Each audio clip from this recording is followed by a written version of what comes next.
Hello and welcome to A Flock of Birds. Today we're going to learn how to make hand feeding formula to feed the baby bird. And the baby bird in question will be a son conure. He is a week and a half old, almost 2 weeks old. The other babies were over 2 weeks, so they all had to be pulled, which ain't no big of a deal for me. For someone that's never done it before, it's going to be a little complicated, okay? And like I said in the previous video, of the everything you need to feed the bird, which is pretty much be along that. You have your syringe, your thermometer, the hot water, which you see how hot it is. You don't give it to them that hot. Here's the other syringe, the spoon, a rag, and the lid. Okay, this is the cup that I will use to mix the formula in. On the bag, I don't have the bag because I had it all bulked up and I threw the bag away.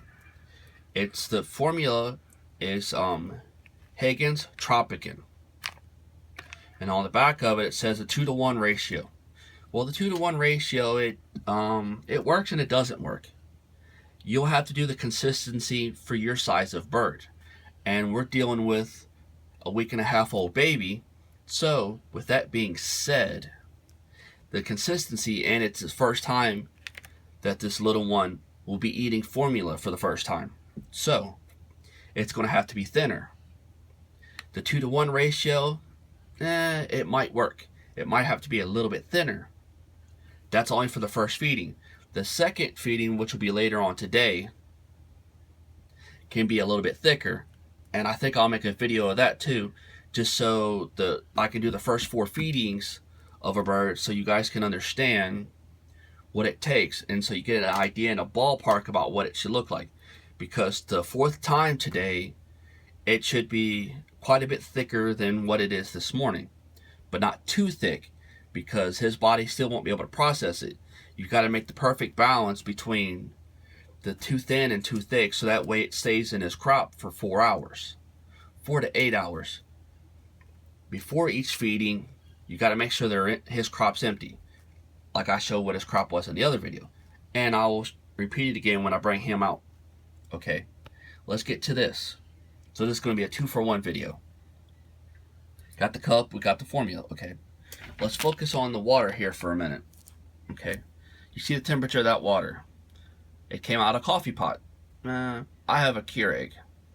I don't drink coffee, I could care less, but my wife does, and it makes hot water within seconds, so it works. Okay, and the thermometer, and the video I talked about before, the thermometer works pretty well. Okay, and here's how this works. The little son conure, which you'll see him in a minute, his body temperature is 102 degrees. Okay, the bag says to start out with water that's 110. Well, my bath water is as hot as this water is here, but I didn't feel like waiting a couple minutes for it to show up. This was pretty quick. Bam, bam, we're done. Okay, but my hot water tank is set for 140 because my wife likes hot water, so this will work. Most other people, their hot water is 120 degrees and what have you, and I cannot stress this enough. Do not use your damn hands to measure the temperature of water. I don't care if the breeder tells you they've been doing it 65 million years. Tell them they're full of shit. And yes, I cuss like a sailor sometimes, so I do apologize ahead of time. If it offends you, I suggest you not watch any more videos, because I'm going to say it sometime or another. Okay, back to this. Sidetracked on OCD and probably ADD too, who knows. Okay, back to this. Okay, the temperature is 133. The bag says it needs to be 110, like we discussed. Okay, and the recap, the body temperature of the bird is only 102. And just like our temperature, if it's too cool, then it causes problems for us. Like if our food is ice cold or whatever, then it's hard to digest. Well, the same is for any bird, whether the son conure like what I'm getting ready to feed, or like the big birds that you find outside. They all have to eat something that's at least room temperature or their temperature. And especially with this little one, his body won't pass it. it'll harden up inside, and then that's a whole nother issue that I really don't want to make a video of, and I hope it never happens again, but we know how this works. Okay, now back to this. If you go above that, the 102 degrees, you don't need to be more than 105. More than 105 scalds it. And you're going to have breeders say they feed 110. I'm telling you, I have came behind breeders that fed 110 degree formula, and they've had infections that I've had to get rid of. Because what happens, just like a human, when you drink coffee, like you give a little kid 110 degree water, what happens? You scald the little kid. This baby, the sun conure, little baby sun conure, is just like your child. You treat this bird just like it's your child. If you don't, then you won't have the respect of the bird, as far as you won't respect the animal. So in a way, it's kind of mistreating it, because you'll do things that will be more harm than good. So, but the 105 is the most you need to. And there's a lot of people, like I said, will say this, say that, and all the research and all the things that I've done for myself that has been 105 degrees has worked perfect. So that's that. Okay, now we will go make the formula. It's a 2-to-1 ratio, and I can ballpark it for 10 cc's. You can look up online and see the whatever it is for 10 cc's, but I'm telling you now, you're going to waste formula. So you might as well just get over it, stop being a cheap ass, and just do it. I mean, it's not that big of a deal. Once you learn how to do it, you'll be able to make it almost down to the exact. But when you make it to the exact, you got to keep in mind that the temperature is going to change quickly when you do that. So you make a little more, you waste it. And under no circumstances do you save it. You do not save formula. I don't give a damn what they say. You do not save it. I did that, and it causes problems. I was young and stupid. Well, I wasn't young. I was a few years ago, probably when I started back 10 years ago. I got the bright ass idea to say formula. So, let's try this. So I microwaved it. I did this. I did that. And when you microwave formula, you got a problem. You create pockets. That you see the fine stuff here. It's like if you want to take a instead of wasting this, get you some flour. Take some flour and put it in a cup. Put you some hot water. Stick it in the microwave. After you done stirred it up, then take this thermometer and go through it, just like this. Go through and check the pockets. Different spots will be different temperature, because you cannot make it consistently warm enough. It'll be too hot in some places and too cold in others. And then you got to sit there and wait 5 minutes for it to cool down. And then to me, it's just like, to all the cheap breeders that are doing that, you really shouldn't breed in the first place, because you're an idiot.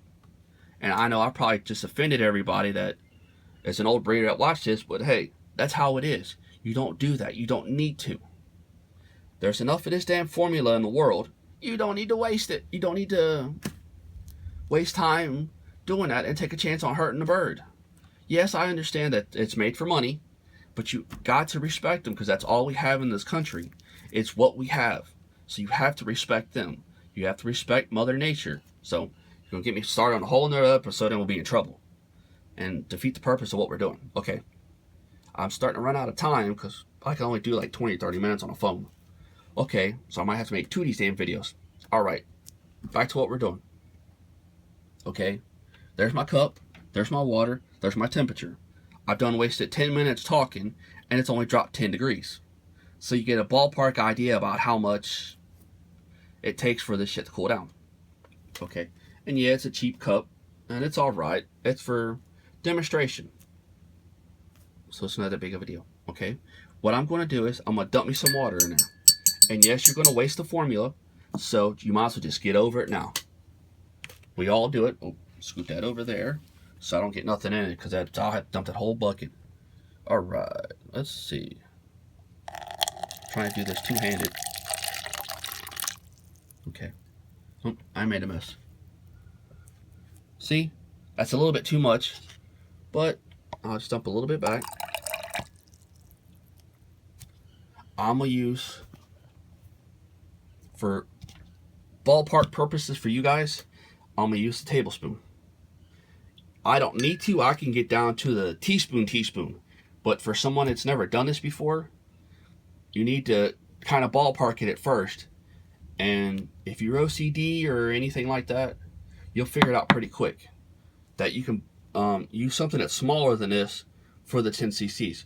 This is what I took out, and if I waste something, it's not big of a deal to me. I'm not complaining. So here's what you do. You take this, you push that down in there. Come on. And it's level. You don't make it heaping, you make it level. Until you learn how to be the exact and you're feeding a bunch of babies, then you can do that, okay?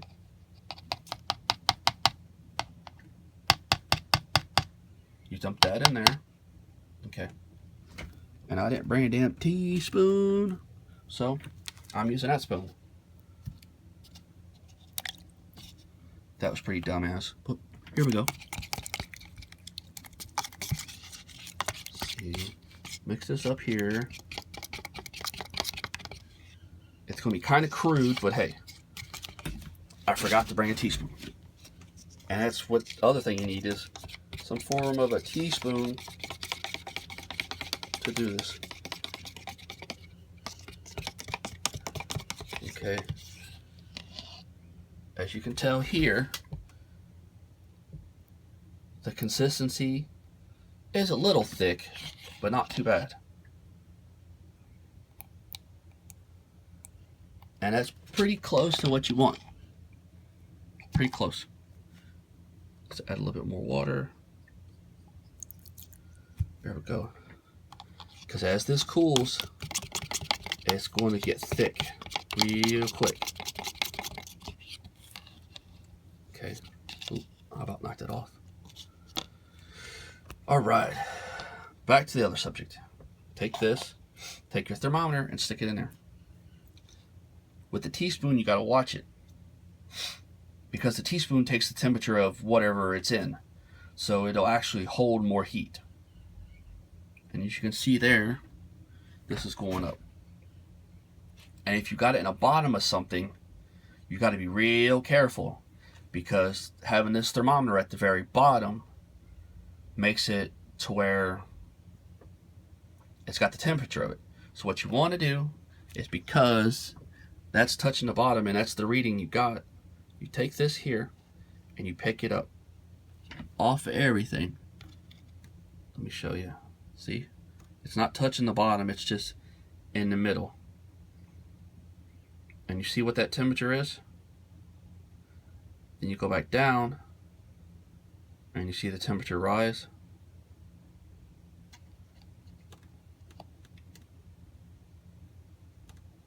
That means I gotta stir it some more, because somewhere it's not doing what it's supposed to be doing.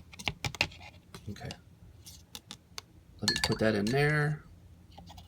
All right, back over here.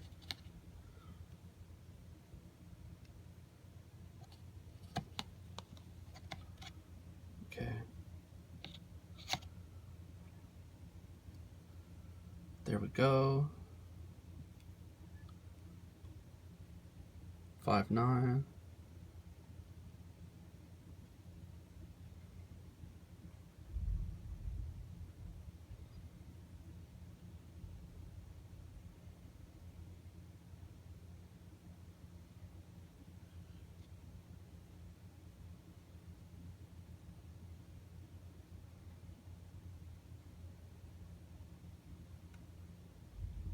One. Come on, here we go.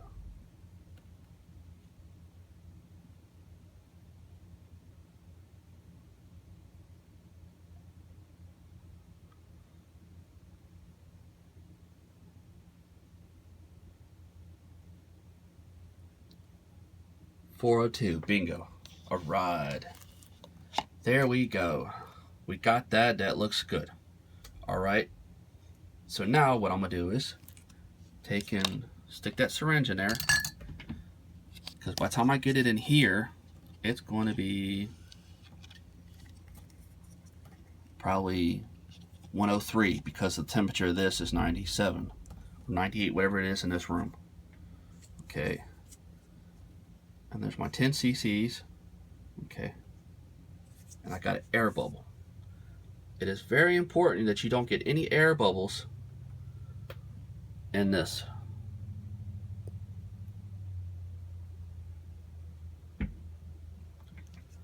Okay. And after you make your formula, you can take and stick it in here. Stick it in your cup of water while you're going to get the little baby, because I got the baby right over there, so that's no big deal. So you see what I got. Okay. Get out this little rag here so you don't make a mess on my sterile thing. All right. So now you understand how to do that. I'm getting this little guy. All right. We'll get back over here. Oh, I'm in my laundry room, so it's kind of a crude place to do this, but it's the only place I can find some peace and quiet without all the birds yapping and blah, blah, blah, and all everything else. Okay. I get sidetracked a lot, sorry. That's just how life is. We all have our issues, and mine's just sidetrack squirrel. All right. There's my little guy, or girl, whichever. This is what I keep it in, or is what I'm keeping it in for the moment. I have the lid for it and what have you. This is how to feed the bird. All right. This is what you're going to do. See the little guy right there? See how his beak looks? He's got two little things right here that are on top. These things there, you see what they do? That makes him pump. That is his, what I call braille. When his mother or father, whichever one's feeding him at that moment, touches that, it makes their head bob as well. So by it doing that, it helps them align it, which somehow or another, Mother Nature is really good at this, align into their little mouth. Sorry about that. In there, inside there, there's two little holes. One to the left is where the food goes. One to the right is their lungs. And it's very important that you get the right one. Because what you'll see is, as you look right here, this side here, that little tube, goes down into his crop. This is the crop right here. The other side will go into his lungs, which is right there, and that'll be the end of the bird. It's called the dance of death, is what breeders call it. Because once you hit that, there is no saving it. I've been there, I've done that, and it sucks. It takes them about 20 seconds to die. It's ferocious. And like I said, we all learn headaches and problems. And back then, they wasn't nobody that really taught me. I just had to learn it. The lady explained it to me, but me seeing it for myself through accidents and what have you, it really sucks. Come here, turd. All right. I'm trying to figure out how I'm going to do this without killing you. So, this is going to be very interesting. Sorry about that. I had to situate everything so I could do this. All right. Now, here he is.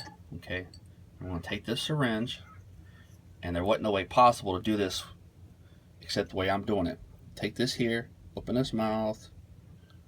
Like such. But you got to make sure that it's not too hot. You got to not jab him. He'll fight a little bit. Just take it easy.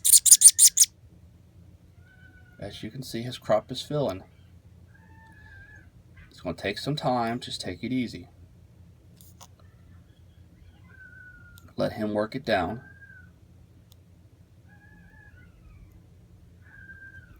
Okay. Now you got to make sure that you don't overfill it. If you overfill it, that's a nightmare. Because the only way to fix it is to have a vet do it that I know of. The little things that you use, the little bras and stuff, don't work. I've tried it all.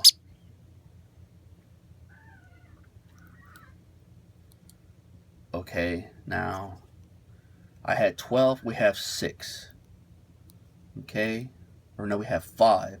So there was 7. Go a little bit more. I'm trying to get his crop back exactly the way it was last night, but you got to do it little by little. If you don't, then it's a real pain. okay? And you got to pay close attention to the crop there and there. I'm at 4 cc's, so there's 8. I'm okay with 8. Might need 10, but that's alright. Okay. So that's fine for now. I'm okay with that. Then I put the thing back in there, and you see how much I wasted there and how much I wasted here. So told you it's going to happen. Just get over it. Okay. Now I'm not going to do too much with him, because once you feed them, you don't need to handle them, because they get like what's called car sick, or I call it car sick, to where they have issues and they throw the food back up. Okay. So then you don't do that. But I will show you this, because this is very important. Very important. When you put the syringe in his mouth or her mouth, there's these the little braille stuff right here I was telling you about that I call birdie braille. That does that. You got to be very careful in how you do it, putting that in there like that, because you'll wear this down or you'll bend it out because it's so soft. It'll bend it out further and it causes problems. Also, if you're not careful, and I've seen this a lot, bird breeders will do this, take and do that, and they'll jam it like that. And if you look right there, how his beak is kind of turned over. Let me get it over here a little bit. Sorry, little guy. See how it looks like that? You do that, then the bird will end up with what's called scissor beak. And they eat okay, but their beak is like a pair of scissors. And if it was me, it'd make me uncomfortable and hard to eat. And for them, it makes them hard to eat. And you can always notice that a breeder has done that just by looking at how the bird looks when you feed as an adult. Come here, little turd. A few more minutes, and I'll put you back in your little box. Okay. And as you can tell, he's leaning forward and kind of bobbing around because it's heavy. But that's okay. He's got a full belly, but it's very important that you put him back in something. I use this. This is what I got him in for the moment. And I have a little light bulb that in another episode, I'll show you guys how to make them. You can use that. You can also use what's a still air incubator you can use. I'll show you that. It's crude looking and it's kind of dingy looking because I've had it for years, but I've washed it out and I've bleached it out every time. It's just being styrofoam, and that particular type of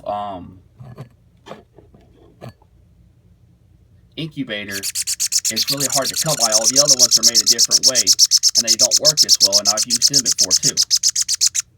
So, but those are all other webisodes or video podcasts, whatever you want to call it. They're all other episodes, I'll call it, that you'll learn about different things to use and what have you. But you just got to make sure the temperature is accordingly. Outside, it's not exact. Their parents are not exact. But you got to be as close to exact as possible. And even if you got to buy one of those little reptile things that has a little long line on it, you buy one of those. But you make it to where you can hide it to where the little bird can't get to it. I've used them a lot too to maintain a certain temperature. It needs to be anywhere from about 90 to 102, 104. When they get hot, they'll move back away from it. If you use a heating pad, which that's fine too, you put the enclosure on the heating pad to where you can take and put it on one side of the heating pad and the other side just on the table or counter, whatever you got it setting on, away from the AC vents. I can't stress that enough. Away from the AC vents, so that way you can take and he can move closer to the heat or away from the heat, whichever. And then you don't have that kind of problem. See, he's chirping away. And another thing, it's a little off subject. You can take it after you feed him, do this. Because he'll cry like a little baby. And all you do is you touch him. And that's how the birds get their contact. People say that humans have to have some form of contact as they grow up, because it teaches them to be better at human contact later on, how to love people and what have you. That's fine, whatever. I know this, that if you leave it just like, you feed it just like that and you put it back in the box, you keep doing that over and over, the bird's not going to be very good hand tamed. But if you spend a few seconds to take and do this,